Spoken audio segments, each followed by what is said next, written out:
Hi everyone, my name is Anwar Khan. I'm a commercial contract solicitor. I'm also a director of a consultancy business I recently started. It provides commercial contract advice as well as CV and cover letter and career guidance for legal professionals as well as students. Firstly, I just want to say thank you to Paige for allowing me and giving me the opportunity to share my story and my route to qualification. It definitely wasn't the most conventional route, and it definitely wasn't the shortest route, but it was very rewarding, hence why I wanted to share it with the people who are listening. I'm not from a conventional legal background. I was the first in my family to go into higher education. I had no one within my family or relatives within the legal sector, no one with professional jobs, and I'm currently in the role of a commercial counsel for a top FTSE 100 company. If I told myself at 18 that I'd be in this role, I wouldn't believe it. So hopefully, if I tell you a little bit about my story, hopefully it can encourage you and hopefully steer you in the right path. Another thing which might be a surprise for the viewers is that I actually qualified as a solicitor without a training contract, and that's something I didn't even know was possible and was never told to me. I learnt that through networking, through meeting other people and people telling me about it. So I'd definitely look into different routes to qualification, and I just wanted to share my story so that others can look into other routes and stay persistent. We're in a testing time at the moment, and definitely need to look at other routes and look at different solutions to, it might seem like a dead end at the moment, but trust me, if you work hard you will be rewarded. So firstly, I wanted to start off with my background and my motivation to study law. Firstly, addressing what motivated me to study law. Mainly it was my granddad. He came from a very small village in Bangladesh, where the roofs in the village are made of tin and they collected water through a water pump. He actually came to England after he fought in World War II for England. He decided he wanted to settle in England and try and make a name for himself. He only came with a few pennies and shillings in his pocket. He worked his way up. He managed to work every odd job under the sun, and in the 80s he managed to open his own business, Indian restaurant. It was called Bombay Tandoori in Watford. It was the first Indian restaurant in Watford. I like to think that his and my father's work ethic is something that has passed down to me in the generations. Unfortunately, my own father and my uncles weren't encouraged to pursue higher education because they had to sacrifice their time in the Indian restaurant and the family business. They sacrificed their own goals so that I could pursue higher education and pursue mine. So that's something I'm truly grateful for.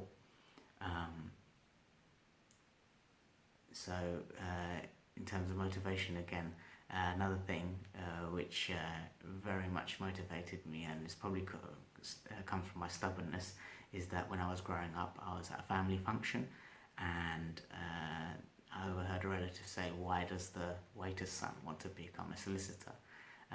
It did put me down a little bit, but then it made my passion to pursue my career and my goal even more. I actually wrote an article in 2019 when I qualified as a SRA solicitor, which I hope Paige will share with you to tell you my story. I think the most fundamental characteristic you need is to be motivated. If you're going to go into this sector, it's definitely something where you will have a lot of setbacks and you'll be doing things that you might not be comfortable doing. When I mean that, you might be filing for hours and days and weeks. You might be the person that brings the teas and coffees to meetings. You might be the person that makes the notes and types them up and has to go to court and submit papers. But definitely I'd highly suggest to stick it out, because the work that you do now, you'll be rewarded for later. I think another thing that should be mentioned is that you have to want to reach your career goal. So for me, it was not a factor that I managed so many hurdles and setbacks to become a qualified solicitor, because the main thing for me was, whatever work I put in, I hope I'm rewarded with that career goal. So in terms of my journey, a bit of a lengthy one, so please be prepared. The first part of my journey actually was very conventional. I did my LLB in 2007, completed that. In 2010, I then completed the LPC, I started the LPC, but the main thing for me was I couldn't rely on a student loan anymore. So uni days was fun, but I had to start, get into the work environment. So I was accepted at the College of Law, which is now called the University of Law, and I did it on a part-time basis, so 1 day a week. I did every odd job under the sun. I was actually a sales representative for a very well-known language CD company. I was in the middle of the shopping centre, and I had my own stall and the CD setup and a microphone, and it was, while I waited for customers, I actually did my LPC notes. So that was the first start of the LPC. During the first couple of months of the LPC, a few months after that, I managed to get a legal administrator job for a company that put solar panels on people's roofs, and they put a lease on those properties. I think most of my free time was either studying, training contract applications, or work experience. One thing I wanted to share was actually one of my day in the life of while I was doing my LPC part-time. So I'd wake up at 6 o'clock, by 6:30 be showered, get ready for work. On my commute to work, I'd be studying, doing my LPC reading, and then by 8 o'clock I'd get to work. From 8 to 5 I'd be working, and then 5 to 6 I'd be commuting to London to attend my LPC class, so I'd be using that time to study. And then 6 to 8:30 p.m. I'd be in the class, LPC evening class. Then after that, 8:30 to 9 I'd get home, and then I'd go to the gym. I'd be home about 10 o'clock. Then I'd have something to eat, have a shower, and then I'd study until about 12 o'clock and in the midnight, and then I'd manage to go to sleep. And I did this for 2 years, so something had to motivate me to do that. So if you're going through and you're doing a lot with your time, and the end goal is there, so keep pushing yourself. I had to push myself a lot. I had to give up social time, etc., to make sure I achieve my goals. So definitely it might sound daunting, but keep going. Following that role, I then found a role for a local law firm as a legal assistant in commercial property, and then after a year, after 400 plus training contracts, I only received about 10 responses back. So I was ready to leave law, and I actually did leave law. I I got a job as a recruitment consultant. Unfortunately, this was just after I turned 25 years old, and then unfortunately I became very ill. Unexpectedly, a doctor told me that I'd become paraplegic within 6 months, so it was devastating. I had to change my lifestyle. I changed the way I thought, the way I ate, the way I exercised. I got into yoga and had physiotherapy, and I got better. And that's 6 months later. I wasn't paraplegic. I actually got my first job as a legal advisor for a national recruitment firm.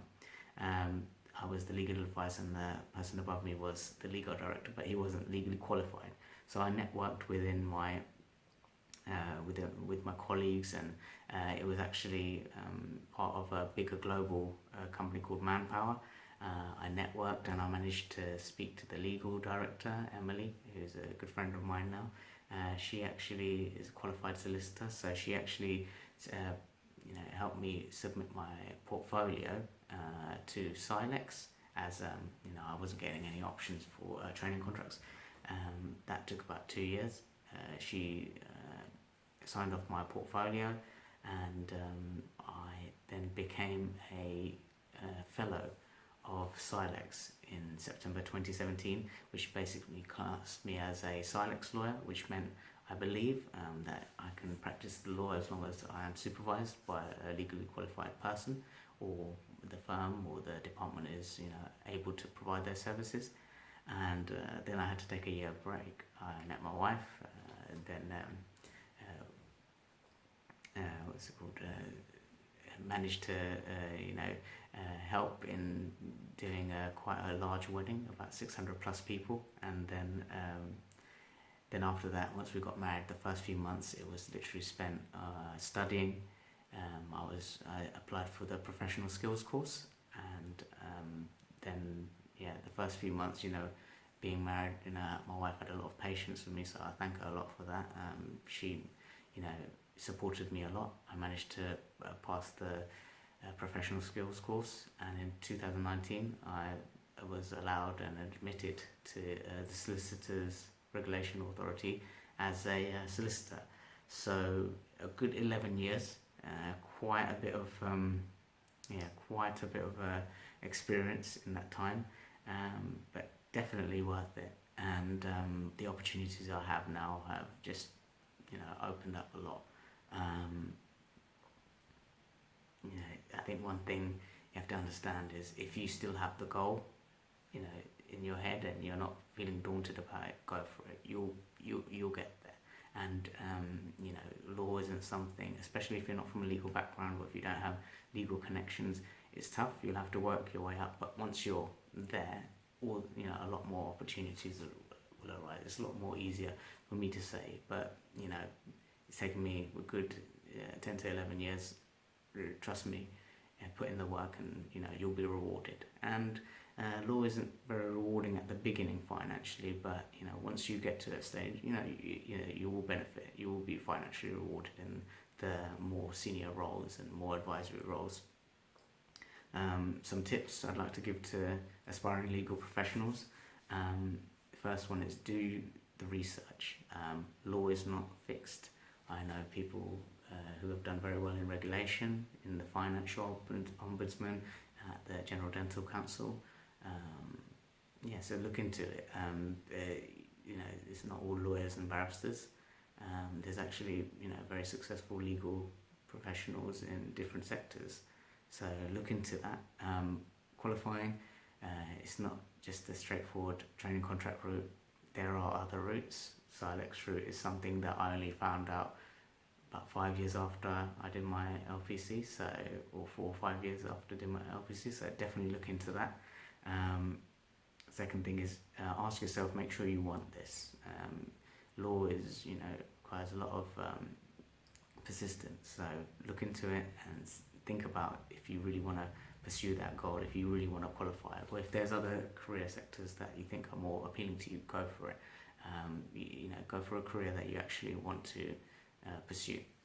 The third thing is quite important for me, is don't have too much pride. And what I mean by that is, I was the one that had to do the filing. I was the one that had to make the coffees for the meeting. I was the one that had to make the notes while everyone sat and drank coffee and had their meeting and chatted. So don't have too much pride, as in don't worry about it. Do it now. You won't be the one doing it later. There's nothing wrong with scanning and printing, and so I do. For me, I don't mind it. But put in the hard work now, and don't feel like you're too high or too senior to do anything.